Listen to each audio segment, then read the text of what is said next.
Pozdrav youtuberi, u ovom tutorialu ću vam pokazati kako promijeniti start na dugme na Windows 7. Uđite u link u deskripciji, to je ovaj. Sad kad ste ušli u Google, u tu stranicu, idite skroz dole i kliknite download file. Open.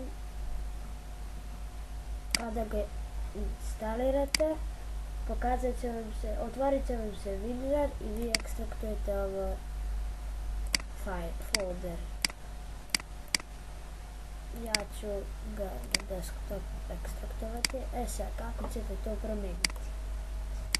Samo da ja promijenim ikonicu.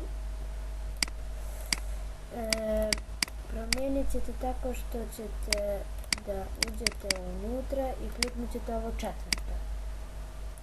Desni klik, Run as administrator. Sad kliknete ovo i uđete tamo gdje vam se instalira taj program. Meni je na desktop, znači desktop. Uđem u taj folder, 10 symbol orbs i evo ga, nađem se. Meni se najviše sviđa ovaj, ja ga već imam, a ako hoćete neki drugi, na primjer ovaj, samo stavite, kliknite na njega, samo malo sačekate, evo ga, to bi bilo to.